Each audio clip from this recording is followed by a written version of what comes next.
Hello and welcome to a grand tour with my great-great-granddad. My name is Ed Hill, and if you're tuning in again, welcome to episode 48. It's great to get people coming back to listen, and if you're tuning in for the first time, hello. I hope you all enjoy this podcast. As the name suggests, it's based on the journals of my great-great-grandfather, William Mowbray Campbell Scott, who was around in the 1840s, travelling around Europe and then Mexico, at a time when travelling actually around anywhere really beyond your own town, and certainly county, for most people was pretty rare. So luckily William had the wherewithal to be able to do this and travel internationally, mainly through his work. And maybe partly out of necessity as well, out of economic necessity. Anyway, I always start the episode just by reminding ourselves and myself of where we were in the last episode, episode 47. At that point, William was travelling on his journey from Veracruz. He'd travelled through the capital of Mexico, through Mexico City, and he's on this route, which I suspect very likely was called the Silver Route. The actual name of it is the Camino Real de Tierra, or the Royal Road of the Interior Land. But it became known as the Silver Route because basically it went from Mexico City up north through St. Luis Potosi, Guanajuato and Zacatecas, which is where William ends up working in the mint. And then it actually continued up north right to New Mexico. But it was a very old colonial road that became a well-worn path and well-worn known journey because basically they were transporting the silver that was coming out of the mines in places like Zacatecas and Guanajuato to Mexico City and then exporting it, I suppose, via Veracruz to the rest of the world and other places. And for the Spanish colonial powers, it became a profitable route. And that's partly why along that route, a lot of the towns and cities, the architecture of the churches and other buildings is of a particular Spanish colonial era around the 1600s to 1700s particularly. So a lot of the buildings that William describes and mentions were probably no doubt funded because this route was comparatively a wealthy trading route through the country of Mexico. So in the last episode, William is also experiencing various sights, sounds, foods and cultures for the first time. I think he encounters chilies or started talking about eating chilies, which he hadn't had before in Mexico. And of course, if you didn't know, that's really where they originate from. So he describes them as an alternative to salt and pepper, or pepper particularly, as he says the locals didn't use salt or pepper on their food, but used chilies instead to give them a bit of heat. Ooh, scorching. But similarly, in this episode, there'll be various things that William encounters for the first time. Also, I think I should mention that in this episode, William is travelling through Mexico during Christmas time. But he hardly mentions this at all. In fact, he doesn't really mention it other than just to say December 25th, Christmas Day. That's it. Doesn't discuss any celebrations that might have been going on at that time of year in Mexico. I don't know whether it was fairly low-key. It's a Catholic country. I would have thought there was at least quite a lot of religious goings-on and ceremonies, but he doesn't mention it in any particular way or make any particular note of it. Certainly not in this episode anyway. But perhaps in those days, Christmas Day wasn't particularly as special as it is now when we all take the day off. We stuff ourselves with food and give one another presents. And for most people, it actually turns into, certainly in the UK, almost like a 2-week holiday. But maybe in William's time, it was just one of those things where it was just noted and then everybody carried on the same as they usually would. Another thing that I normally do at the beginning of an episode is just to quickly mention the ways in which you can contact me. That's through the Twitter page, which is Scott of the Historic, and that's at 3G Grand Tour, the number 3 and then G Grand Tour, lowercase. And then there's a Blue Sky account, which is at Scott's Grand Tour, and that's at bsky.social. If you look up Ed Hill, you'll probably get me there as well.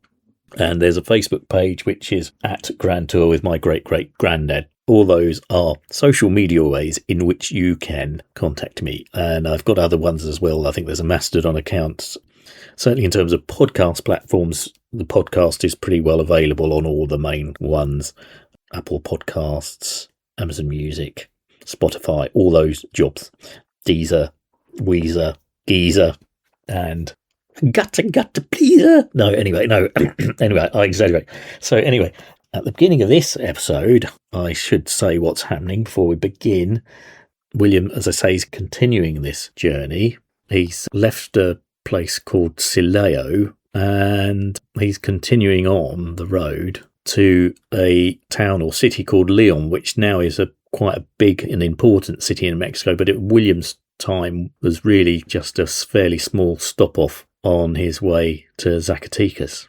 I think you'll find this an interesting episode. There's one or two intriguing attitudes, I suppose, expressed by William, and some quite interesting descriptions of the peoples and cultures that he's encountering. So I hope you enjoy it.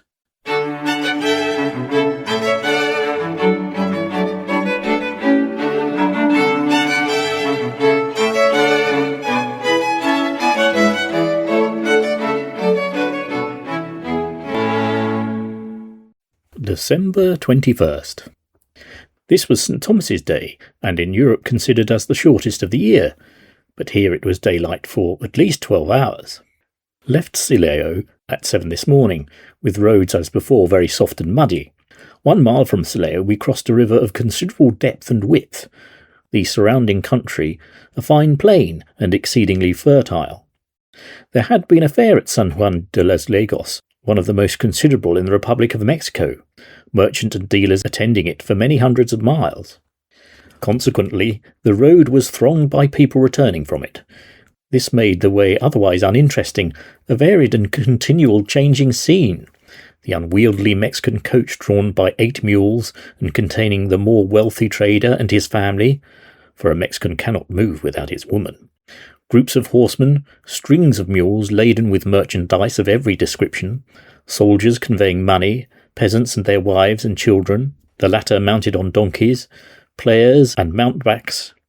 He means sort of troubadours or troopers, and mountebanks is a kind of medicine hawkers, people selling medicines.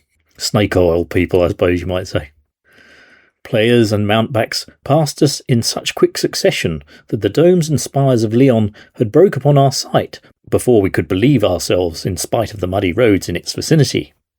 Leon is a large town and well built, though few of the houses are more than 1 story in height. The streets all run at right angles with each other. Leon contains 10 churches and 6 convents. Some of them possess considerable architectural merit. There is a new church building, which when finished will be a very superior edifice. Also a large and beautiful plaza, planted with fine trees, and well flagged in the centre, surrounded by a low wall, with seats placed at regular intervals. They hold the market in the plaza at this season of the year by torchlight, using the pitch pine for that purpose. Leon is famed in the Republic of Mexico for the beauty of its women, but more especially for their love and attachment to foreigners. December 22nd. Roused from our sleep this morning before daylight, the excessive noise and bustle in the yard of the inn where we had taken our quarters forbidding any further repose. So making a virtue of necessity, we manfully arose, dressed ourselves, and proceeded to ascertain the cause of all this hubbub. On the opening of our door, the immense yard belonging to the place was crowded with carriages, horses, mules, donkeys, and bales of goods of all descriptions. Men, women, and children, Mexicans, Spaniards, French, Germans, Italians, English, and Americans, loading their horses and mules, mounting the women upon the donkeys, who present the most strange and uncouth figures, the dress of the generality of Mexican women consisting of at least 6 thick petticoats. They do not wear stays. i.e. corsets, nor yet gowns properly so speaking, for the outer garment, though it may be of white or fine printed muslin, or even silk, is still only a petticoat, having neither body or sleeves. They do not wear bonnets, but wrap the upper part of the body in long scarves, generally of a dark and sombre colour, and something like the Spanish mantilla. And when they ride, they surmount the whole with a man's hat.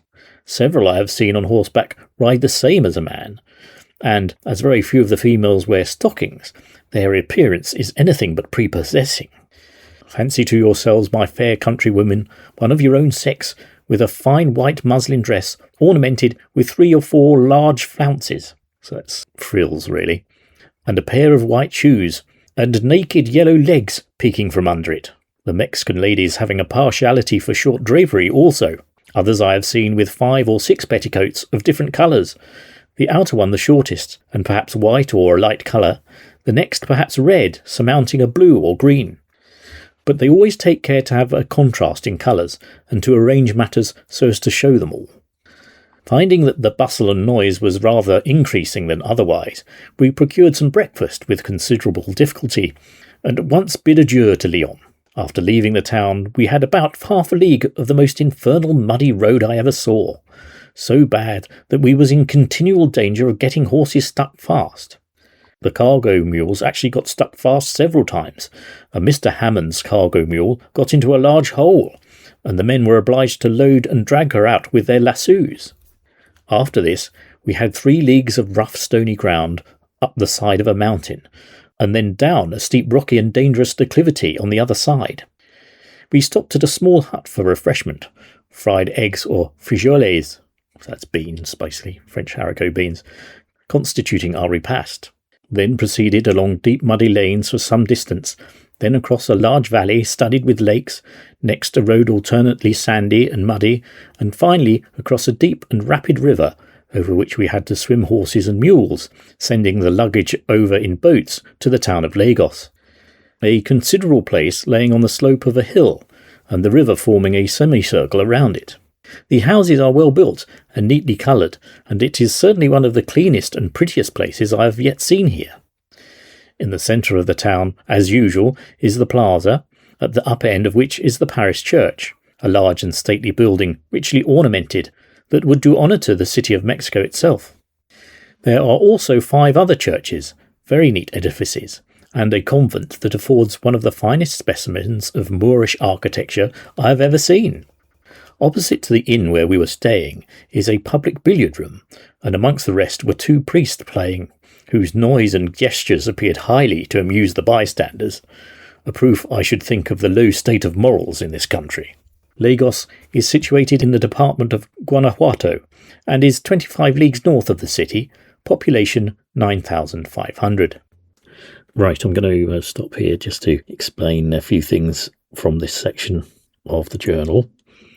William goes into quite a lot of detail here, describing the dress of the women that are in this courtyard being placed on horses and their dresses. I'm not sure if he's writing in an approving way or a dismissive way, as with most things with William when it's something foreign to him. I'd say there's an underlying dismissive tone to it. Obviously, he describes the appearance as being quite colourful with these petticoats of different colours. I think the big difference, certainly amongst, shall we say, respectable women of that era in Mexico, was that they didn't wear corsets or stays, as he calls them. So I think that was probably quite a big difference and something that other people noted at the time. The actual name for traditional dress in Mexico is China Poblana or China Poblana. It probably sounds different in Spanish, but that is the most recognised type of attire that they used to wear. And I suppose it is more colourful than at the time European dress would have been.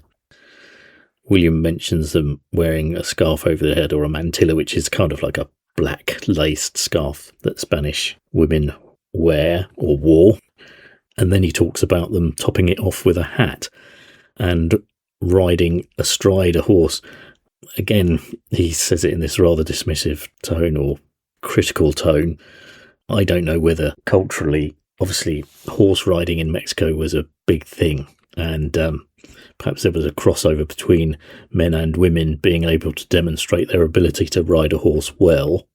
And maybe that's why women in Mexico sat astride a horse rather than riding side saddle.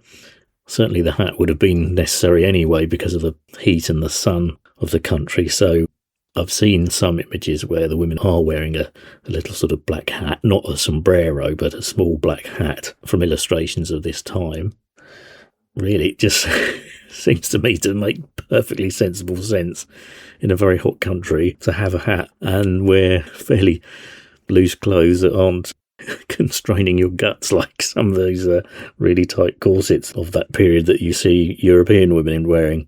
And as I say, there are local and regional variations to this, but I think probably how William's describing it was probably heavily influenced or looked very similar to this China or China Poblana attire that certainly, shall we say, lower class women in Mexico were wearing. But I think William, when he describes these women with petticoats of all different colours that they arrange so they can be seen, which is quite a nice detail, I suppose they're probably women from a slightly higher class. I suppose if they're riding horses and being accompanied by gentlemen as well, that might demonstrate that. I don't know. The next thing I thought I'd just briefly mention is he calls a town there, Lagos, generally called Lagos de Moreno these days if you look it up. So that's its full title of the town or city's name these days. One thing he made reference to that caught my eye was making an observation about these priests playing billiards in this cafe that he sees them doing, and commenting on the low morality that this demonstrates amongst the population of Mexico. I didn't realise that the history of billiards goes much further back than I would have ever imagined. So its origins are right back in the sort of 1600s, where people started playing sort of ball games on the top of tables. Billiards in most European countries evolved to be a fairly aristocratic type of pastime, I would say. I mean, these days in this country particularly, we're all snooker mad, whereas in billiards, of course, you don't actually have pockets. The ball doesn't actually get potted into a corner or middle pocket as it does in snooker. You basically play a series of shots where you kind of ricochet. There's only ever 3 balls on the table, basically, so you ricochet the cue ball off the 2 other balls, and by hitting them and coming off cushions and stuff, that's how you get your points. And they're all different variations, apparently. I didn't know this. I have played billiards, but only one simple form of the game, but there's different types and ways in which you can score. But in Mexico itself, billiards became very popular because they were often associated with cafes and hotels, so people would congregate around these cafes and play billiards, and it became a cultural thing amongst a wide group of the population. So, I mean, I suppose in the UK, when the rise of snooker halls, it became that way later on. But this time, it wouldn't have been unusual to see a billiard table in some of these hotel bars and places and cafes that William was encountering. So I don't know, is it particularly low morality to see a priest playing billiards? It suggests, I suppose, William must have had a sense of it being a low moral game to be playing. In this country, there always was a saying that being good at snooker was the sign of a misspent youth. So perhaps this association between billiards, snooker and low morality dates back right to the time William was talking about it. I suppose there may well have been gambling associated with games as well. Perhaps that was the other factor. People betting on games and the outcome of games. Probably very likely, because let's face it, where there's a game, there's often going to be gambling surrounding it too. So perhaps that's also what gave it this reputation. I don't know, but as I say, it's one that's lasted a very long time. The last thing that I thought I'd mention is the city of Leon, which William also passes through on his journey. At that time, I think it was actually quite a small place and not that large, but since then it's grown a lot, and in fact it's much bigger than some of the other towns and cities that William mentions in this section these days. William doesn't make much allusion to it other than it's a fine city with various architectural points that he mentions. Just researching it, one thing that did come up apparently is that the locals from Leon are known as green bellies. And apparently this is all to do with the tanning trade, because Leon, even to this day, or it's evolved into being the capital of footwear in the world. Basically, it produces more footwear than virtually anywhere else.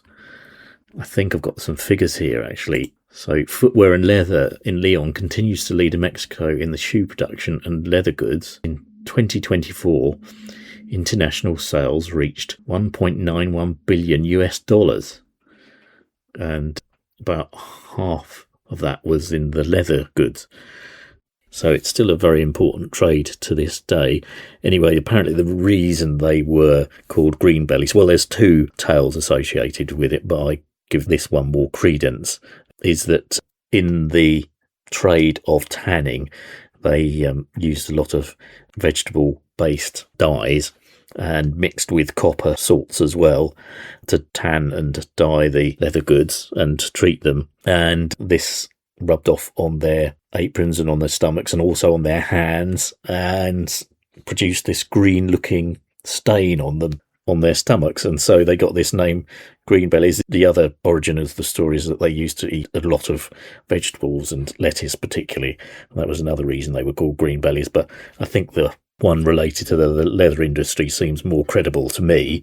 It has become very much their nickname for people from Leon, and in fact even the football team uses it in their merchandise, and that's what the fans proudly chant when they're watching games and things.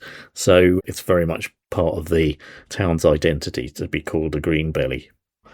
I think it would have been probably, even in William's time, an important trade and an important industry there, but of course he wasn't stopping long enough to really get to know it. These days also, it's a big automotive plants there as well, I think, Japanese and American plants. So that probably explains why, when you look at it on a map these days, it's a pretty big looking city compared to when William was travelling through there. But yeah, if you want to tell someone from Leon in Mexico that they're a green belly, they probably happily agree with you, I think, by the sounds of it. La donna mobile, qual più al vento, muta d'asserto di pensiero. Sempre una mobile, le da provviso, un fialto al riso, mersagliero. La donna mobile, qual più al vento, muta d'asserto.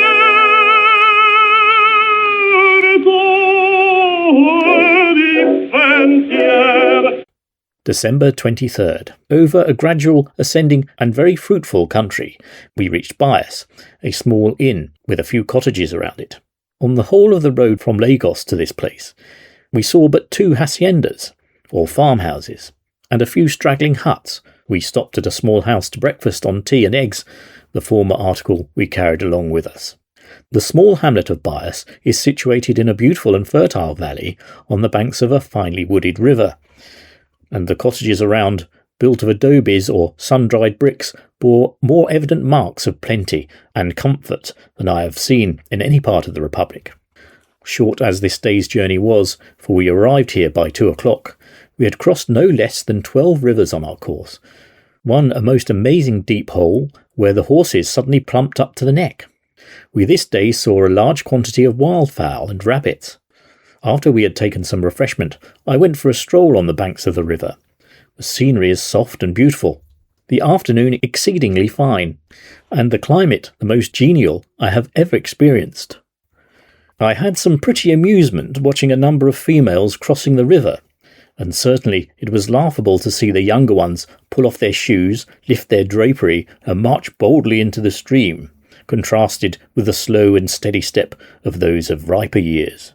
On my return, I could hear a confused murmur of young voices, and as I could see nothing, it was a considerable time before I was able to divine the course, and at last I perceived a couple of little heads just level with the surface of the ground, and on approaching I saw the bodies to whom they belonged to, and what a contrast!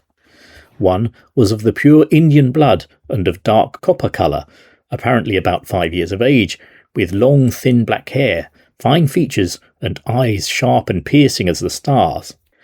The other boy was about the same age, and it was impossible to see a fairer complexion.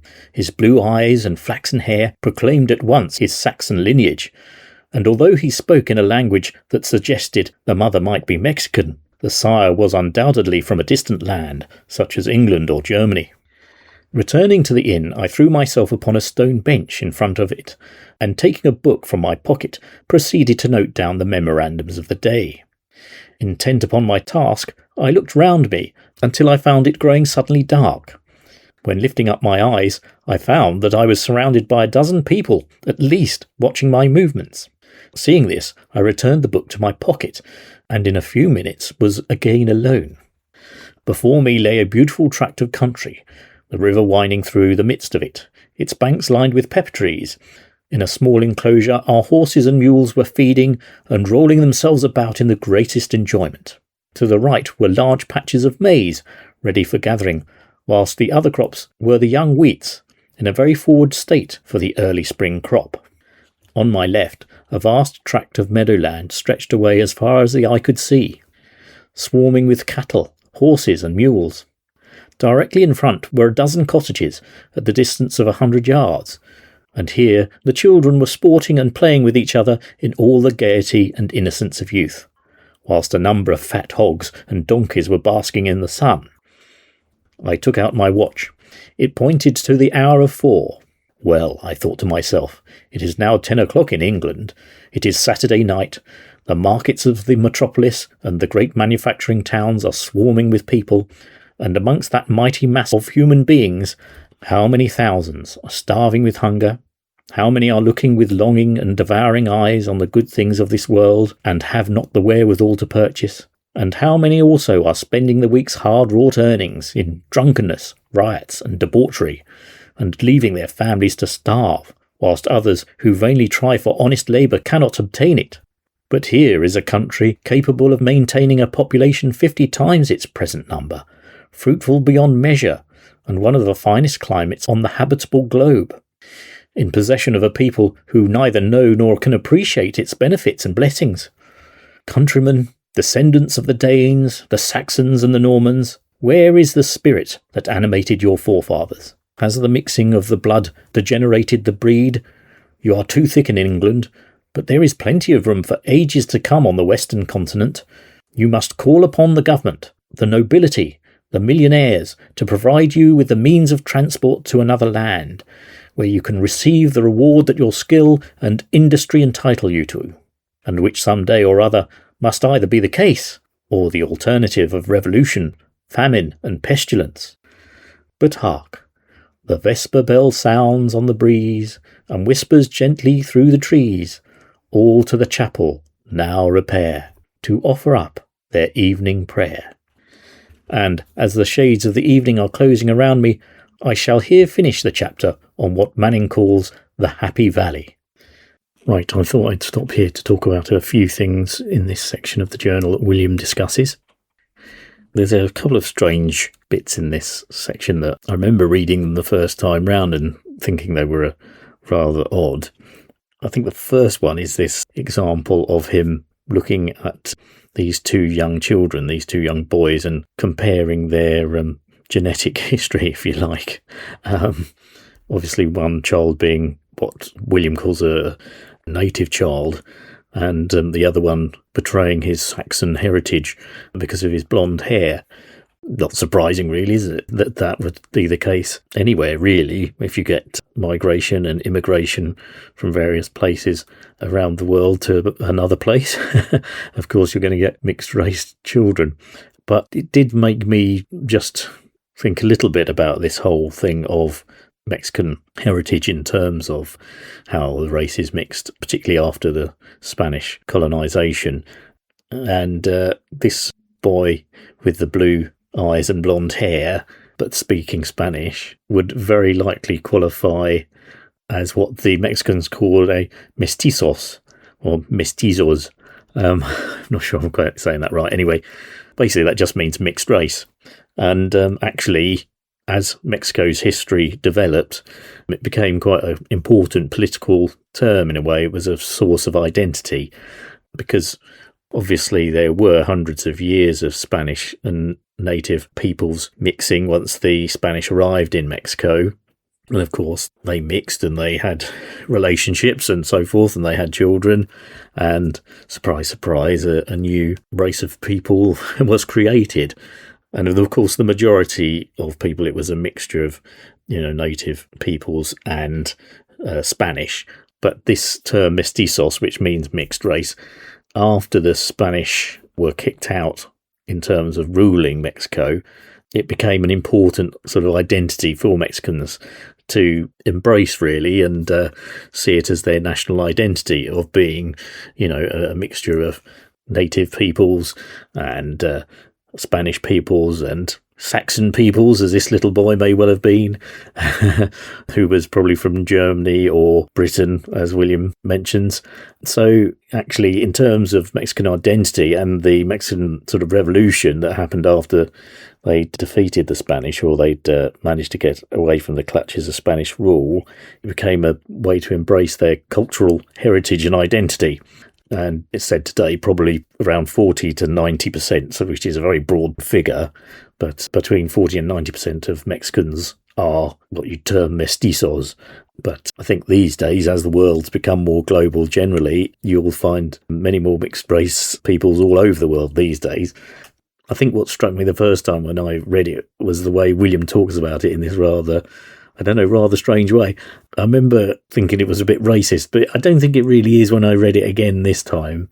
I think he's really just observing it, but it did strike me as a strange instant at first. But I suppose in a way, you would kind of notice that thing if the two children did look so visually different. So I suppose it's not unreasonable for him to have commented on it.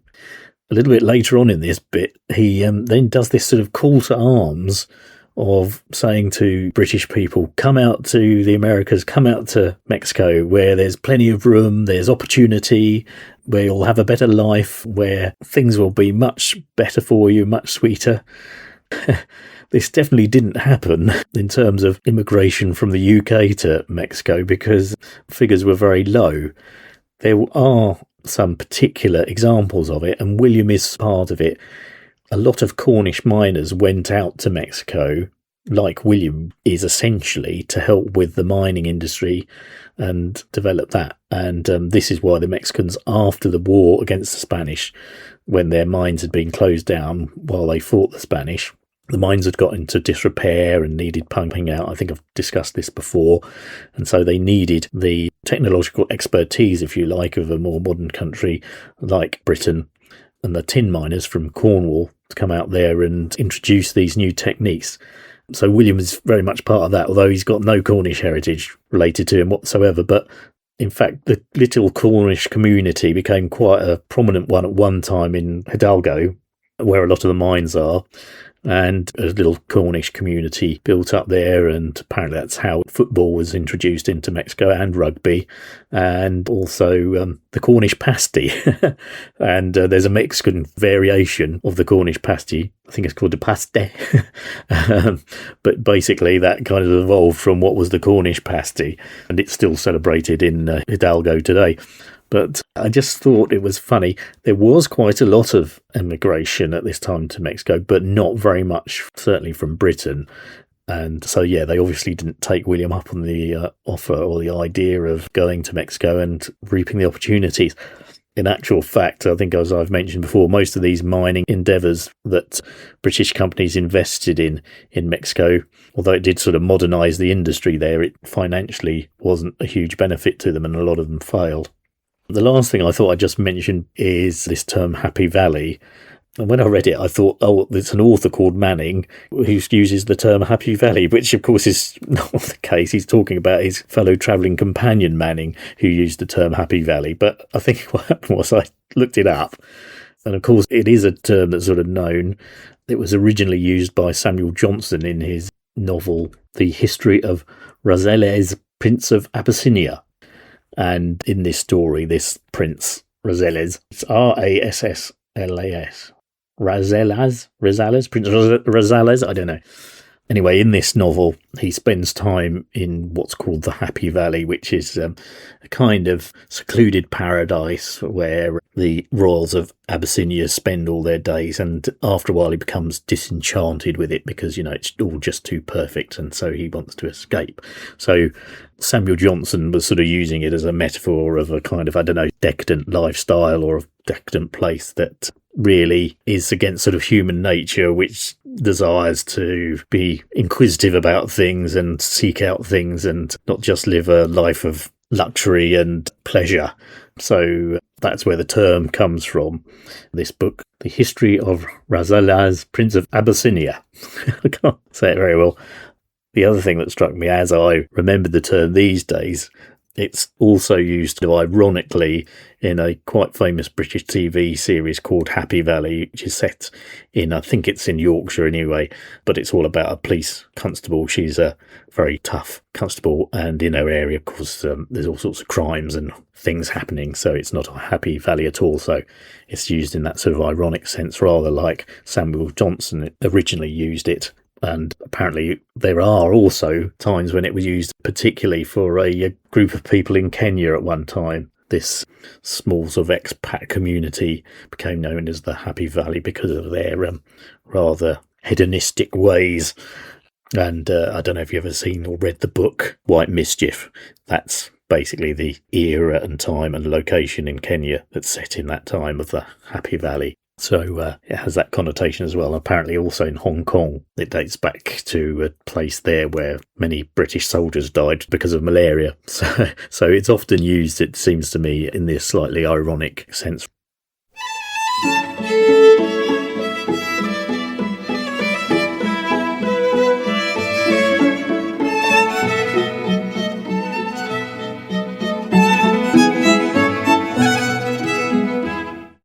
December 24th, Sunday.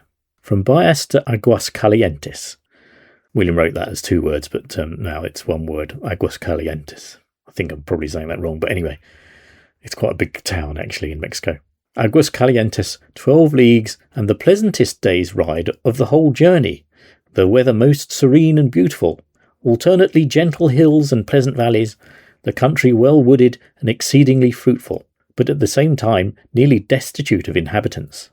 From Lagos to Aguascalientes is a distance of 25 leagues, but there is nothing but a few farmhouses, and those far between, and straggling Indian huts. About a league from Bias we passed a cluster of cottages, and amongst a number of children playing in front of them we saw a fair and beautiful girl, about 4 years of age, and the very picture of the boy mentioned in my chapter of yesterday. All the other children, her companions, being exceedingly dark.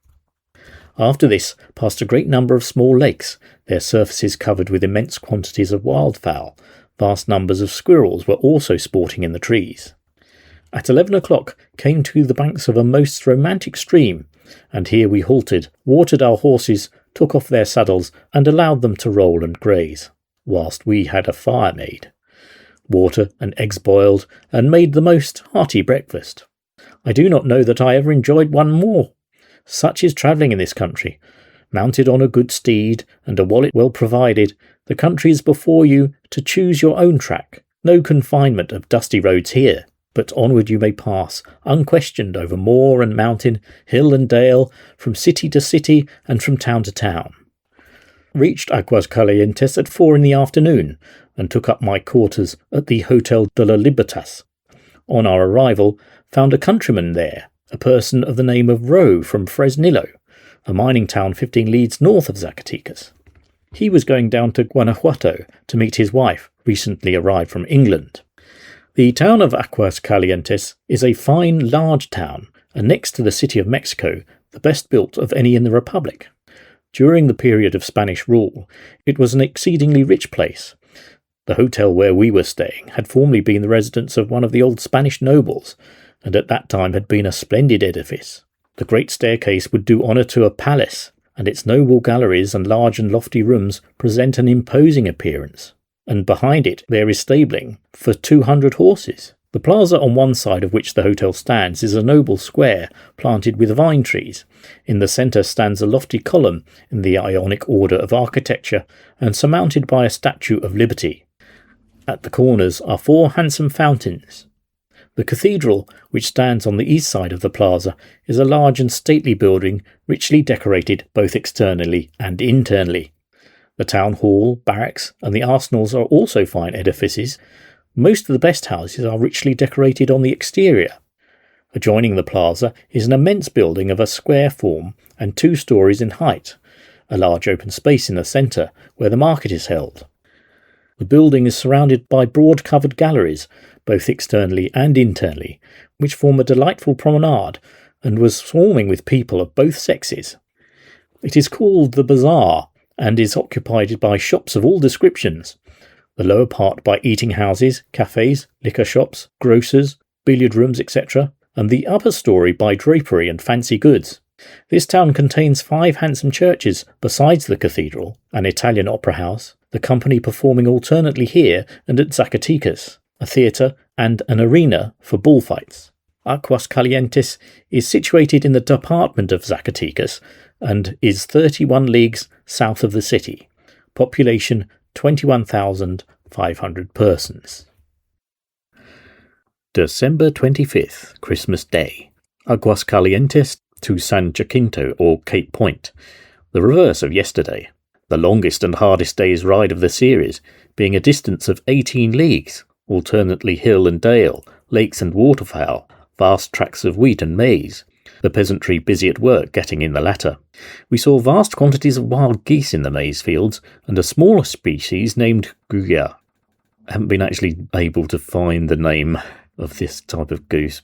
There was one that came up which I thought might be a gadwell, but anyway, I couldn't find a goose given the name William gives it. And a smaller species of a dark grey colour, and so tame that we rode up to several large flocks within half a pistol shot before they took flight. At noon stopped at a small cottage belonging to a widow for the purpose of baiting, so that's stabling, our horses and procuring some refreshment for ourselves. The widow was a civil obliging person, and having given us some maize for our cattle, set about providing a repast for us. This consisted of boiled and fried eggs, and frijoles, beans, to which we added the usual tea. The repast commenced. Our conversation, as it generally did at those times, turned upon England. Though it was high noon with us, we knew that the shades of evening were already resting on our native land.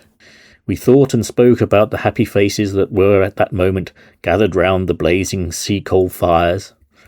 Mr. Manning thought and spoke of the scenes with which I was familiar, of a father, a mother, and a brother, persons whom I had known also, persons who he had left in health and strength 14 years ago, and whom he knew now were in the silent grave.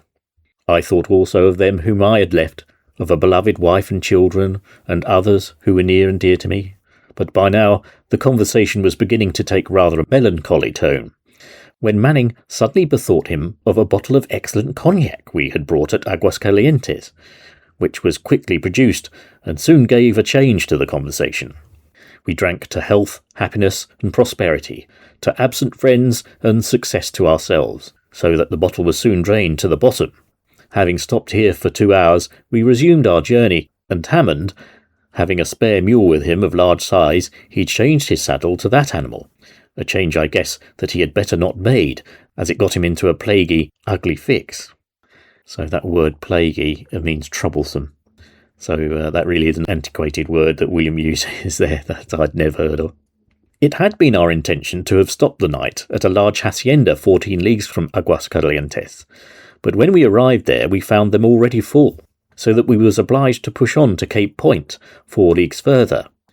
The hacienda was one of the best built I had seen.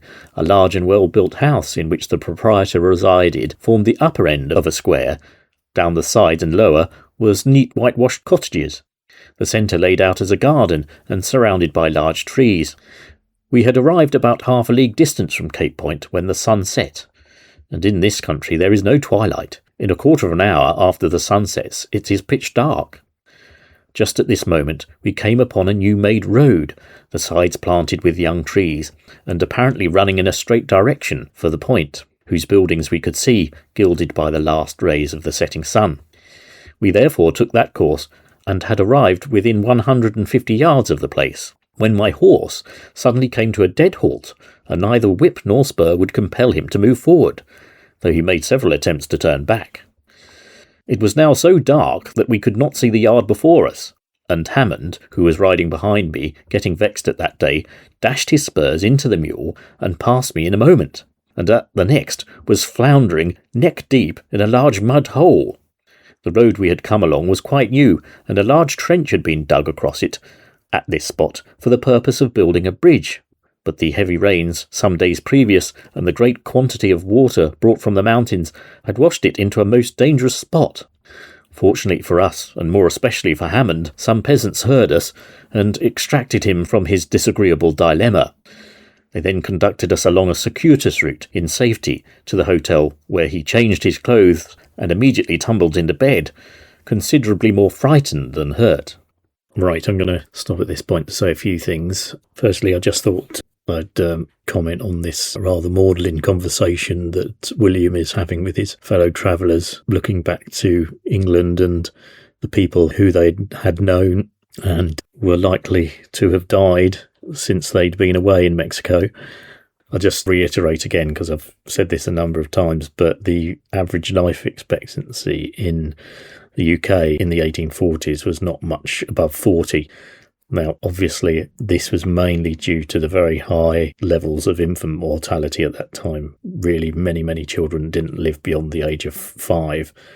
And in fact, that sort of reflected in William's own life, because he too had lost children from his first marriage at a young age. So, that's what he's talking about when he refers to the people that he'd loved and lost.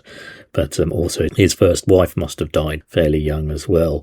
But of course there were so many diseases in those times that would now probably be treated by antibiotics: cholera, tuberculosis, typhus, and even smallpox. So these all killed children very young and adults.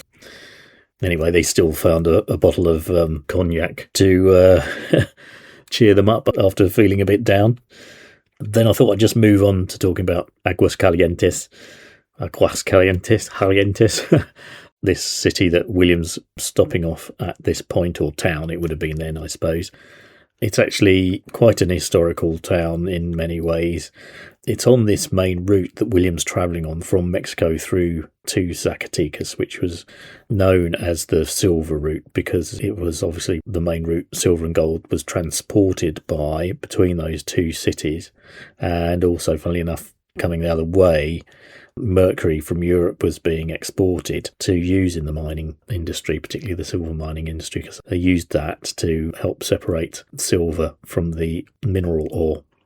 Anyway, Aguascalientes at that time would have been a fairly small place, but not long before it had become sort of independent state, independent of Zacatecas, because just a few years before, in regional struggle or whatever you want to call it, with Santa Anna, who I've mentioned before, General Santa Anna, Zacatecas actually rebelled against him as a city, so he went and battled against it, and as part of his way of punishing the city for it rising against him, sort of thing, it's a revolution against him, he made Aguascalientes a separate state in its own right, which it still is today. It didn't officially become that until a few years later, actually, about 1846, so just after William's time, but it had gained a kind of more autonomous governance, I suppose you'd say.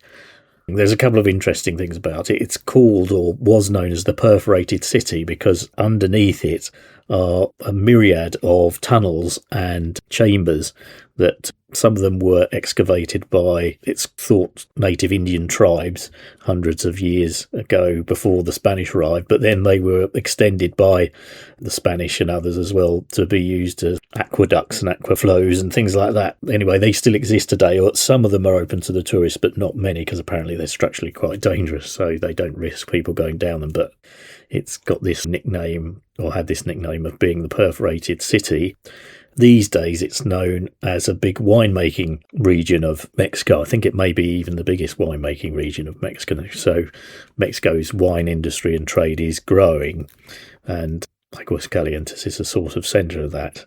There's just a couple of other things. There's a museum there called the Museum of Death, And that celebrates, obviously, the whole Mexican relationship with death and the Day of the Dead and all that sort of thing. And there's a collection, I think it was donated by a local artist. And then the university used his collection to create this museum called the Museum of Death. And if you look at it, there's all these weird skull sculptures and things on display and stuff like that. But it's not a massive museum. But apparently it's built on one of these tunnels as well, because the tunnels were also used by priests and nuns to travel from churches and stuff like this. In folklore, some people think they were also used by thieves and bandits to escape the law and all sorts of things like that as well. So in folklore, these tunnels are legendary as well. But in William's time, it wasn't a particularly big place, although he seems to like it and compares it as the second, I think he says something like the second nicest city to Mexico City or something like that. So he seemed to be impressed by it.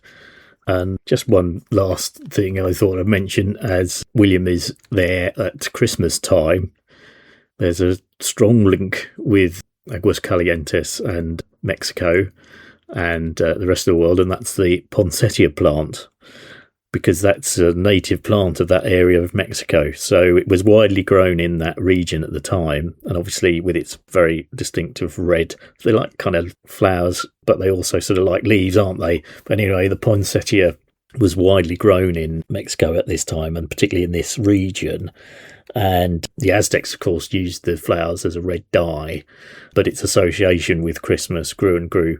And then I think it dates back to the 1800s. Yeah, in fact, 1825, an American ambassador called Joel Poinsett, get the connection, he imported or exported the plant from Mexico into America and called it the poinsettia. And that began the Christmas tradition of it being a plant being used in America at Christmas time. And of course, that's spread around the world, particularly in the UK. I think, poinsettias are always thought as a gift to give at Christmas.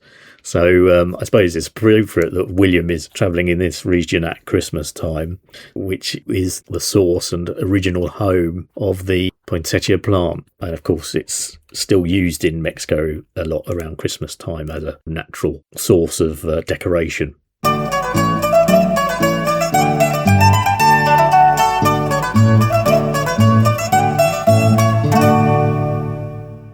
Right, that's the end of episode 48. I hope you've enjoyed it. I think there were some quite interesting moments along the way. Nothing particularly dramatic happens, other than a few fallings off horses and mules and things like that. But it does give you an idea of William beginning to get to know Mexican culture a bit better. And certainly his observations about what the women wear and other things like that, and how the priests play billiards and so forth are interesting. And also this whole thing of what Mexicans would proudly call mestizos, which is basically, the kind of combination of mixed race peoples that evolved and developed from the Spanish and the native Mexicans mixing and so forth and having families. It's obviously a historical thing that happened and then became, a proud thing for the new Mexican nation evolving out of its deconnection from Spain into an independent country of its own right, and almost latching on to this feeling of a new distinct ethnicity in a way coming from it. It's interesting if you make the comparison with America. I mean, I'm only in a way speculating here, but certainly don't hear as much of that about when European settlers went to America. Unfortunately, you tend to hear them mainly killing the native population. I mean, of course, the Spaniards did do an awful lot of that as well when they went to South America. I mean, of course, there must have been some mixing of, for want of a better word, white Anglo-Saxon Protestant peoples and Native Americans, but it doesn't seem to be that then this became, in the way it did in South America and certainly in Mexico, evolve into a new kind of nationhood. America, in many ways, still seemed to maintain its strength and identity almost with the more Western, maybe you could say Anglo-Saxon, European way of looking at the world and its culture and so forth. So it's one of the areas where I've often thought, reading William's journals, you do get an enlightening comparison, I think, with how obviously both North and South America were hugely impacted by the spread of European peoples into their lands. But, there's also an interesting comparison of how that evolved as well between the two nations. And certainly later on in the journals, when the Mexicans have their war with the United States, there are two very contrasting approaches there, I think, to it as well, which you could say maybe had quite an influence on the outcome, I would say. So that is the end of this Christmas episode. It so happens to be both in terms of when William was travelling and in terms of when I'm recording it as well, because this will be the last one I do before the new year of 2026. So I'm recording it at Christmas time, and Will was travelling at Christmas time. And I suppose it's appropriate that he was at a place where the poinsettia originated, which is a plant so associated with Christmas as well. In the next episode, Will finally gets to Zacatecas itself. So that's going to be quite a significant one, because he's only now a few leagues away from Zacatecas, and he'll then start doing his profession in the mint for the Anglo Company, as he refers to them. So that'll be an interesting episode, I'm sure, to listen to. So that is it. Do subscribe to A Grand Tour with my great-great-granddad. Do tell your friends, family, acquaintances, anyone who you think might be interested in history, I think particularly, and could say family history as well, but particularly history of the 19th century, early 19th century, because I do think the journals are a very interesting primary source of material. And you do get this, I would say, unique insight from a European and perhaps you could say a British person's point of view into discovering a whole new world. I just think from that standpoint alone, it's enlightening. Anyway, if you have been, thanks for listening.